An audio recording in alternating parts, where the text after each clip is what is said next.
Welcome to the Confidence in Singing podcast, where you can reclaim your voice and rediscover the joy of singing. I'm Aideen, and my guests include singers and voice experts who share their insights and journey to encourage singing for health, happiness, and fun. To support this podcast and join the Confidence in Singing community, just click on the Patreon link below.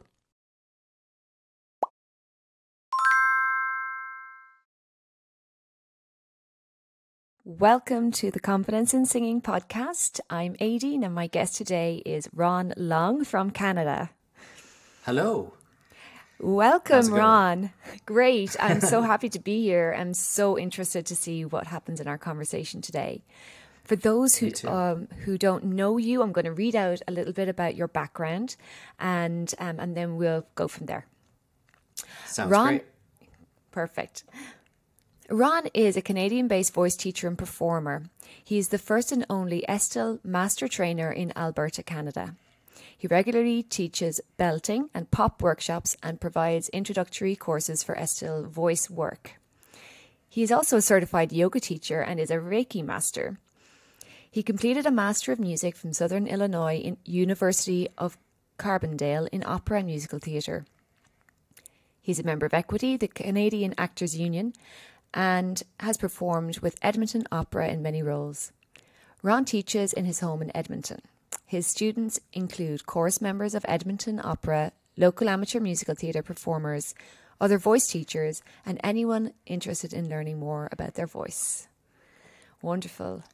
I want to talk to you firstly about what is this Estill method of which you speak?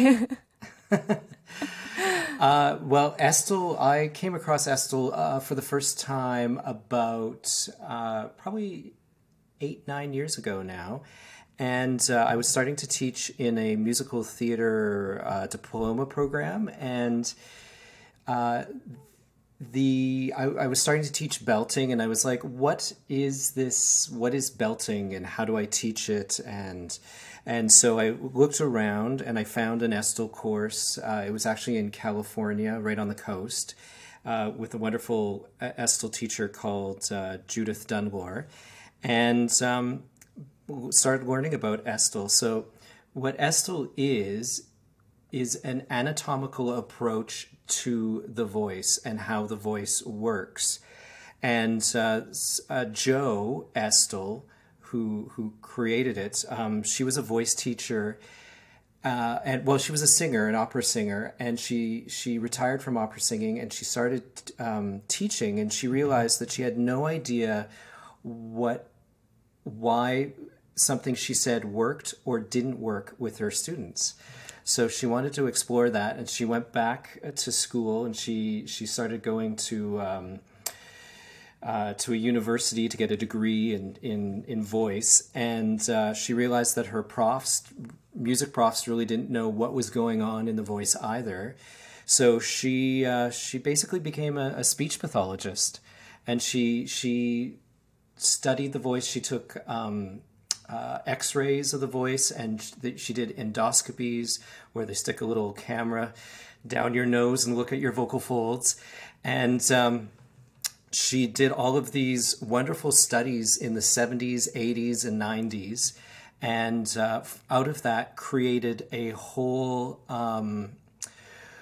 wonderful 5-day course. And the first 3 days you study the anatomy, and you learn that when you narrow your AES, you get sounds like this.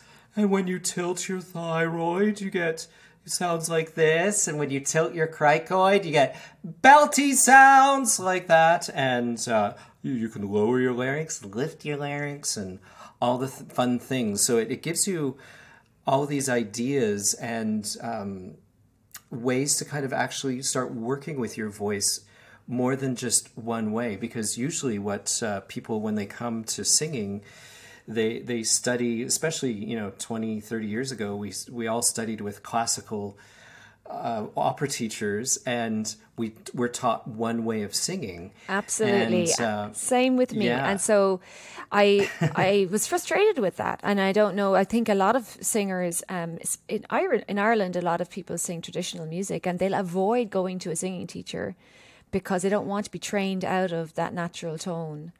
And I Right. just love the Estill method is one that I've just done one short course in, but it's absolutely transformed how I teach.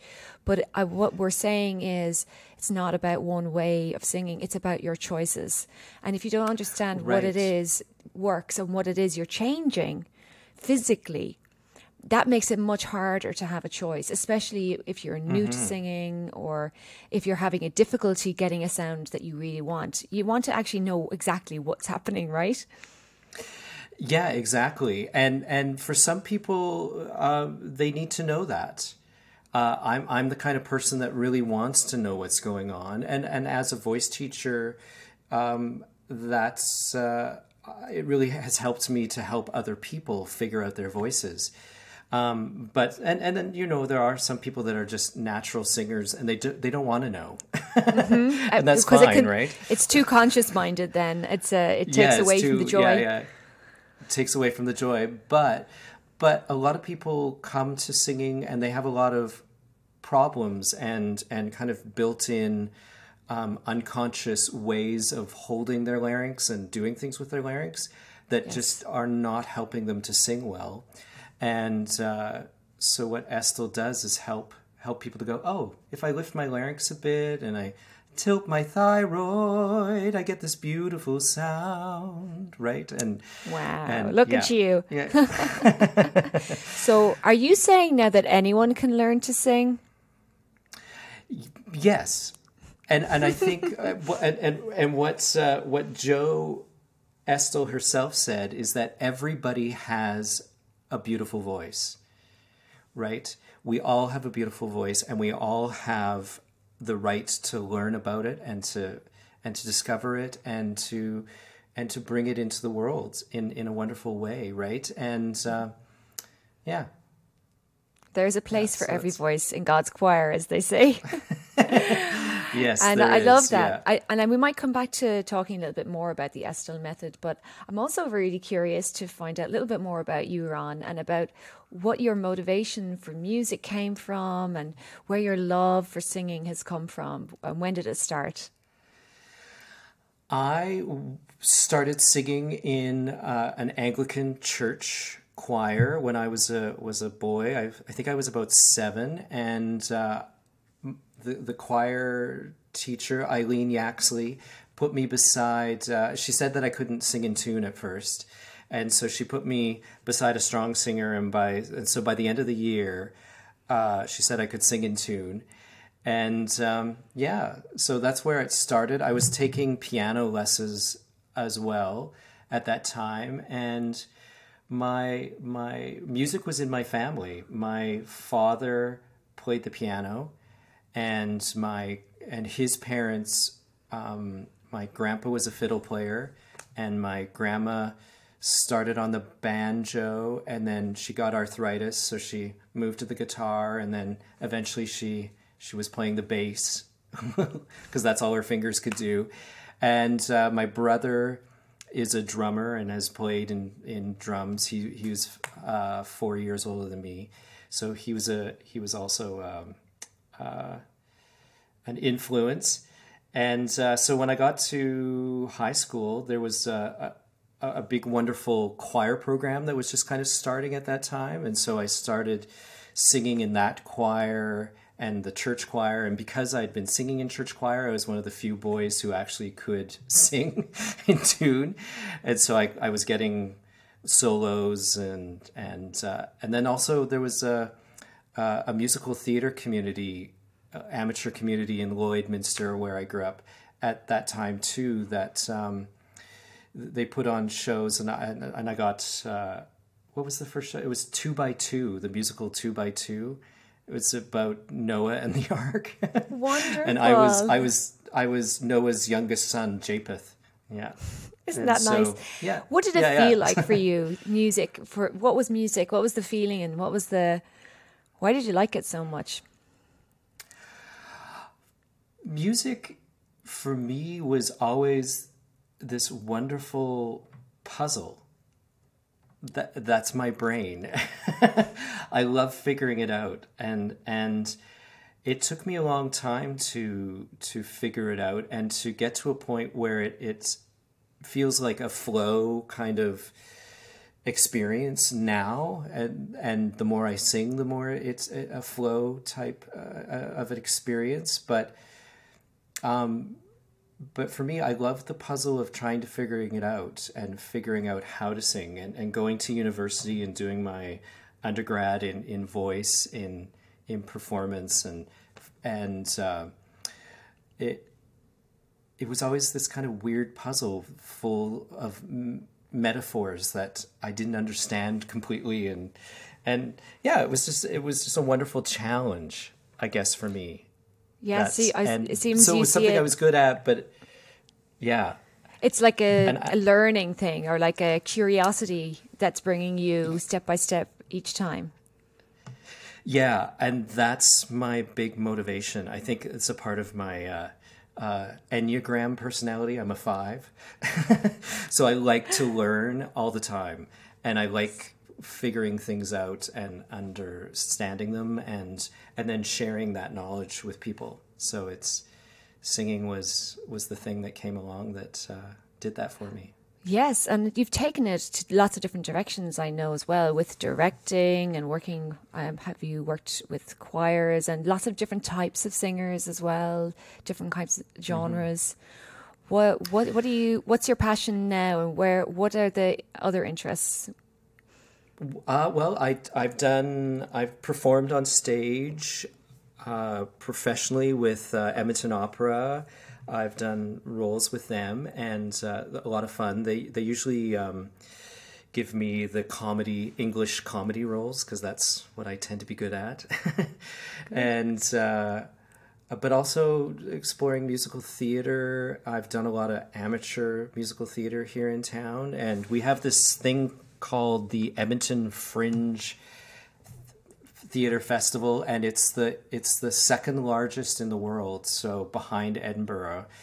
And our arts community and our choir community is huge here in Edmonton, and we have all of these opportunities to perform all the time, which is really wonderful, and it's all at a very high level.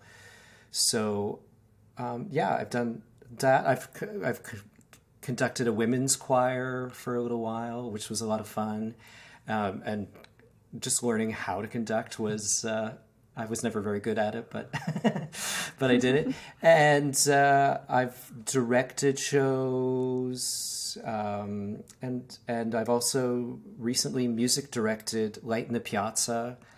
So it's fun to kind of. The older you get, the more you can kind of challenge yourself in all these wonderful ways. Yeah. Yes, and I think for most singers and musicians, we all need to look at other ways to explore the business side of it, from a career perspective as well.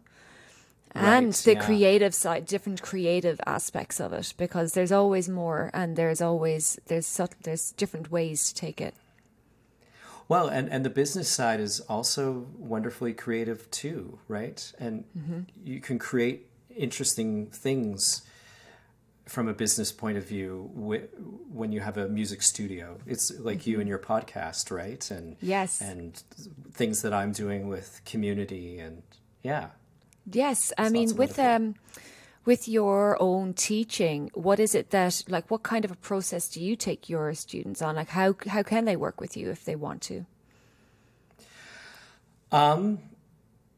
Process in the sense, like, how do people start with me, or yeah. Well, now, because I've created this community, people can kind of come into the community and see how I work, I guess, now, and start there.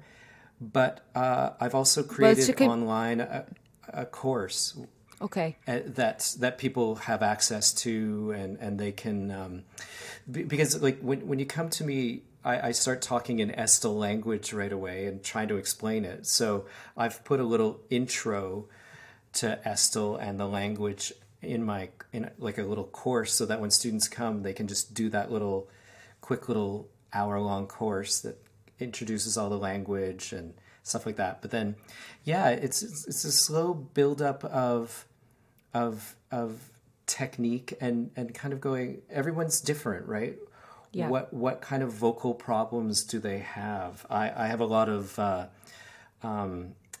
retired students right now, and so a lot of people, as they get older, their larynx drops down and their voices get thicker and thicker and deeper, and so it's learning to lift up their larynx a little bit and learning to find those thinner sounds that sing better.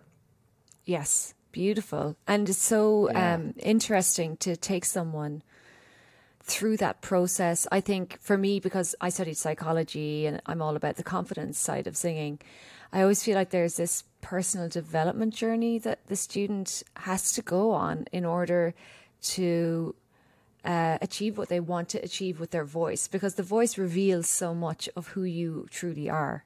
Would you agree? Yes, totally. And I know for myself that exploration took me through yoga and meditation and Reiki and energy work and stuff like that, because I not only do you have to kind of learn how to sing, but you have to learn how to be comfortable and full in your own body, right? And to explore that and to singing makes you face a lot of things, like a lot of fears about singing in front of other people, and also your crazy monkey mind, right? That just runs in circles. And so I used meditation and body work to kind of to move through that and to help me. And so it's a big part of learning to sing. Yes, so let's dig in a little bit to that whole point. When we're saying that we need to, I don't know, it's almost like get in touch with yourself and understand your mind and what your thinking is or what your blocks are. When someone comes and wants to sing, they have to, first of all, for me, it's a lot to do with self-acceptance. Because when we start learning anything, but specifically singing, because we can hear it straight away, and it can sound pretty bad when we're starting off, or so it can be so inconsistent, and it can feel so frustrating because it's a fine motor skill, like writing. If you write your name for the very first time as a kid, or the first time you write the letter A, it's all over the place. And we, as adults, forget that fine motor skill takes a lot of time and a lot of practice, and it needs to be physical practice. You can't just read a book and become really good at singing unless you've already been singing for for 10 or 20 years. You're going to only be good at singing if you've been making sounds and if you've been doing something with your voice. There's some physical thing that you've been doing that's allowed you to explore and strengthen that. Yes. It takes a long time to sing, and I still feel like, I started singing when I was when I was a kid, and I took lessons in high school a little bit, and then really started studying in university. But I still feel, I'm about to turn 50, and I still feel like I'm learning about my voice and improving it and making it better. Mm-hmm. So it really is a lifelong thing. And right now I'm reading a book about singing through change, and it's about menopause and perimenopause and how women's voices change at that point in their life, and how you have to embrace that and let it be what it's going to be, right? Because women's voices thicken up usually and get thicker, and they lose their high notes, and so you have to, in some ways, learn about your voice and figure out everything that you can do with it, but then also accept what it can do and what you're good at and where your strengths lie. Does that make That makes so much sense because, you know, when I went to study music, I did it in my 30s. I was a wishful singer. You know, I want to be a singer, but I can't do that. And it was a bit silly because I had been singing, you know, it was just I didn't see myself as ever having potential to do anything professionally with music. And part of me always wished to do something with it. But eventually I did go to college and I ended up doing vocal performance, jazz vocal performance, I meant to say. And the jazz genre is a lot of the, you know, the elevated artists or singers of that time were the African-American singers, and they had quite robust, warm, resonant, deep voices. Often that had been perfected through gospel singing and church singing and very prayerful singing from childhood. And I went in with my Irish Catholic schoolgirl voice, quite sweet and gentle and not a lot of strength. And it took me, like those first few years of learning jazz music, I transposed everything right down into the lowest part of my register, because I wanted to sound that. I wanted that sound. I was never going to quite get that sound. So it's been a journey, you know, of, like you say, self-acceptance. Yes, very much so. And so that's the fun part about working with students is helping them to come to those realizations and figure out what their strengths are, and but then also giving them the tools and to say, you know, it's totally fine to explore that, but did I lose you? It looks like I've lost you. No, you're okay, because the video will catch up with us. I can still hear you perfectly. I think I might have lost you. Still says I'm recording. Yep. Ron, can you hear me? Oh. You're back? Are you back? Oh, okay. Okay, there you go. Yeah? Sorry. Yeah, you're absolutely back. fine. That's just the internet. Start your thought yes. again. Okay, cool. Right. What was I talking about? So I had just finished my thought about self-acceptance. Right. Yeah. So teaching people to sing is helping them to those realizations and to give them that space, right? To explore and to find the tools and to still say, hey, yeah, I'd like to do a little bit of jazz and see what that's like, and I'd like to do a little bit of opera and see what that's like, and because all of that stuff, when you learn it does bring something back to what you're doing and enriches what you do love to do.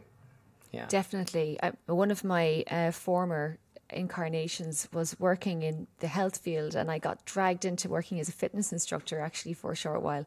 But one thing I would always say to people would be, you know, in fitness, you don't just exercise the arm that needs to be strong, or, you know, you actually do a full body workout every time, no matter what kind of an athlete you might be. And I think that analogy, and it lends itself to singing as well. It's good to use every aspect of your voice and to get that overall vocal fitness and vocal agility working. And that gives you an awful lot more choice and confidence in what you can do. It does. And that's what's wonderful about Estill is that on the last 2 days of the course, you explore different recipes. So you explore a speech recipe, happy birthday to you, and then a falsetto or a breathy, happy birthday, and sob, happy birthday, and twang, happy birthday, opera, happy birthday, and belt, happy birthday. Yeah, so you get to explore all of those things, right? And yeah, and that's the fun part about Estill training is you can show off like that. Absolutely, I love it. One thing I would do want to get your take on is when it comes to teachers, especially people who teach choirs or who teach singing, but they don't fully understand how to help someone improve their pitch or how to help someone's tone. And I think a lot of younger people that have had teachers that don't really know how to help someone, they've been shut down and told, oh, you can't sing, or just mouth the words. And I mean, I've heard so many different versions of, you know, basically shut up and don't sing because you're it, you know, or, you know, even that phrase that some people would use, like, don't quit the J job. What would you say to someone who's had that experience, who's been shut down in some way? I've worked with, I work presently with students who have been told that, and you have to kind of create this accepting place for them, and a place that allows them to explore and feel safe and feel comfortable, but you know, everybody should learn to sing. You know, technically there's only a very, very tiny amount of people that can actually sing in tune, that can't match pitch. Everybody can, and it's a matter of finding, I guess, the right teacher that's going to A, make you feel safe, and B, give you the right information to help you slowly get better, and to encourage you, and to realize that it is a process, and that process is what is fun and is what is the most important. You know, people come into singing and they all want to, they think they have to sound like this, you know, Pavarotti or Christina Aguilera, right? But it takes time, and it takes and it's that process that's important, and it's fun, and what you learn and grow about yourself is what's great, and not to be worried so much about, you know, do I have to sing in front of people yet? No, you don't. When you feel comfortable and you feel good, also there's one of my ladies who sings in my community. I have this monthly recital that I do every month, and with my students, and you know, and she's not a very good singer, but she comes and she sings, and she does it with such enthusiasm that everybody just loves her, right? Yes. And you know, so what if she didn't hit that note, or this note was a little flat over there, or, right? She's having fun. Absolutely. Yeah. That's the most important thing. And I think even standing up in front of someone to say something or to sing something, it takes a bit of bravery, and kind people will applaud that bravery no matter how you sound. And certainly if you put some heart into it and some emotion into the song, that can actually be it can allow for a lot of things to be forgiven. And that's the way that I generally teach, is I get people singing from the heart ASAP, and then we work on technique, and we get you doing it first, and to a level that is enjoyable for you and for others to appreciate, but then you'll still be on a longer process also. Yeah, you know, that what is important is communicating in singing, and communicating the emotion and the feeling and your heart, and not so much the perfect pitch or the singing it perfectly, right? Yeah. I agree with that approach, and I know that there are purists out there that, you know, and certain people will be irritated by off-pitch singing, that we have to choose our audience, right? But I believe that there is an audience for everyone, whether it's, you know, just yourself or your grandkids or your singing community. And that's why I love doing what I do, because it does create this safe space where people can explore their voice and not be criticized and not be expected to be really good or perfect or at a professional performance level, when that is very much it would be very difficult for people when they start off. Yeah, don't expect perfection, but communicate and love what you're doing, and that will shine through. 100%. Can I ask you now, before we start to wind things up, what did work doing your Reiki and yoga really give you in terms of your singing? Like what did you, like, I'm interested, just curious, because you said that really helped you, but you didn't specify exactly how. That's a very intangible thing. Well,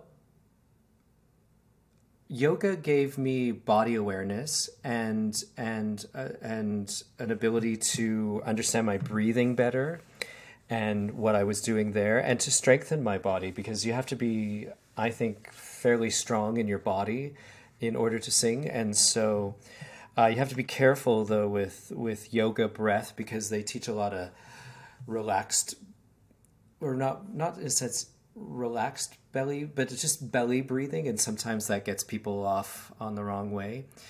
I think, anyways. And Reiki helped me to be more sensitive to energy and to people's energy, and to see outside of myself in a way. I'm a very kinesthetic person, so I feel things. I don't really see, I guess, but it helps me to be a more sensitive teacher, but also creating, I think, in a way, a safe space, and just the understanding that intention creates energy, and when you create a good intention for things, it creates a good energy. That's right? beautiful. So, yeah. That's really beautiful. So yeah, Reiki,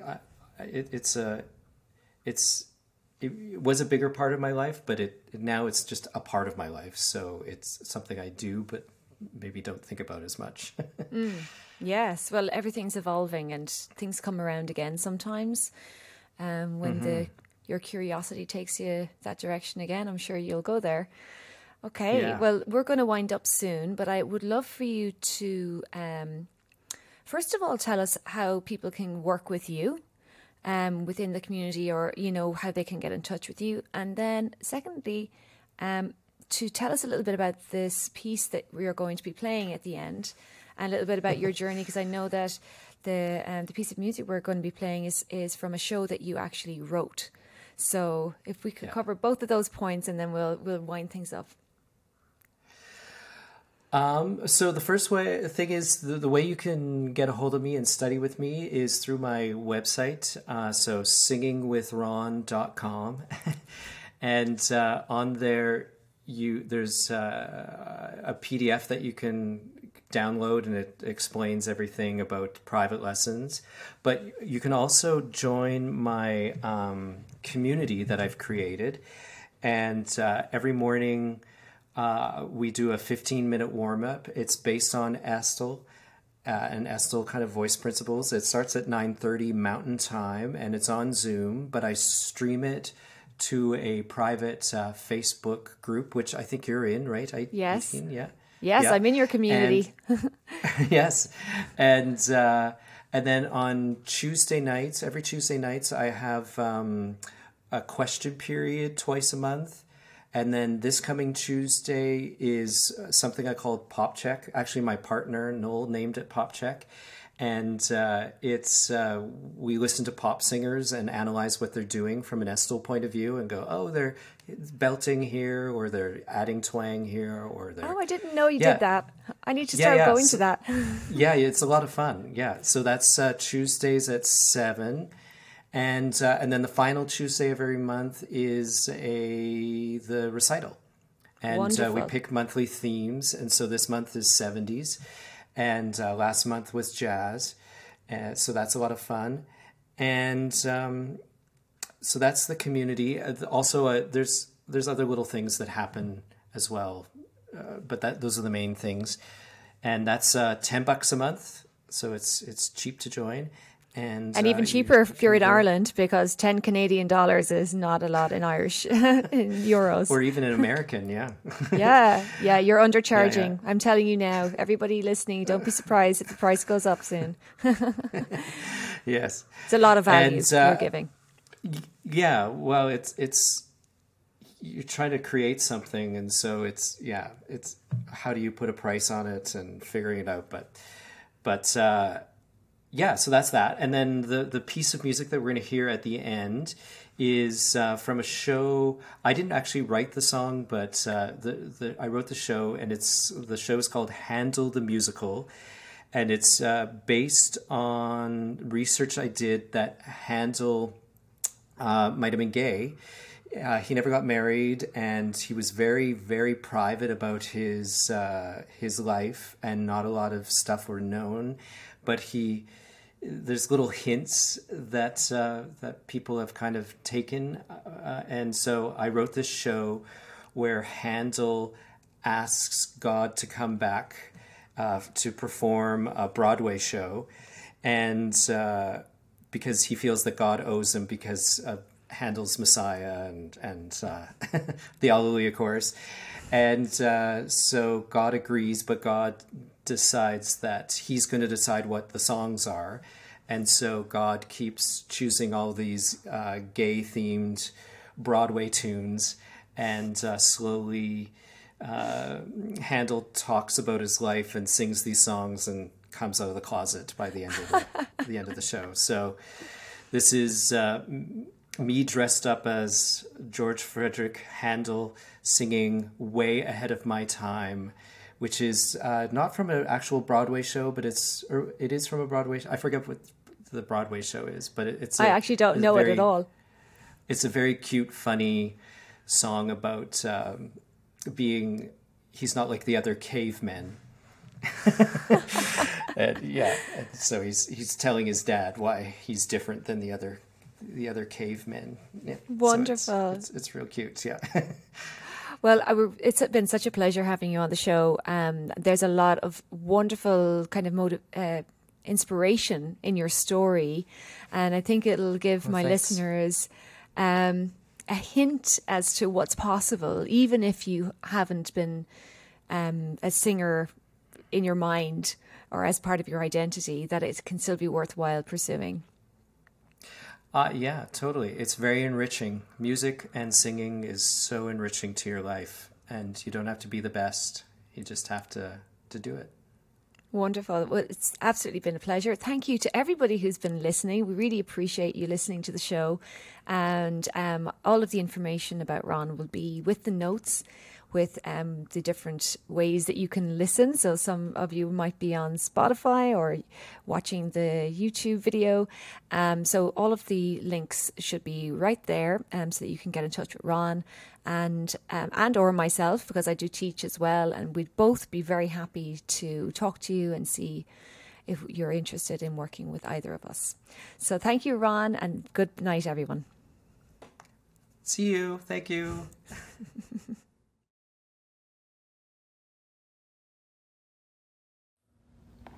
I'm not like the other cavemen. Mother Nature gave men a brain, but for most of them it's all in vain.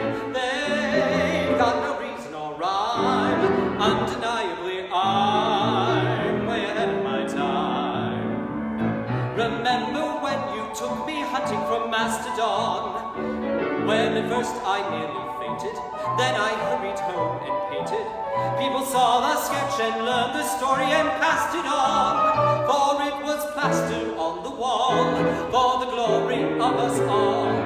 With the spear in hand, I fear I'm ineffectual, but I might just be the world's first Homo sapien who's an intellectual. I'm not like the other cavemen. All the gruff and grave men I meet like to hunt and grunt and eat raw meat. They feel at home in the grime. Undeniably, I'm way ahead of my time. Remember when the days were chilly and Pleistocene, when you made me those pajamas from the skins of woolly mammals? Only nowadays it's not so chilly and Pleistocene. It might be nice to see new clothes in style that I propose. Now you know I never put myself in jeopardy, but I swear that I would kill for something sleek and leopardy, 'cause I'm not like the other cave. Can't you see I crave many things that a lowbrow lifestyle never brings? No chance for something sublime. Undeniably, I'm way ahead of my time.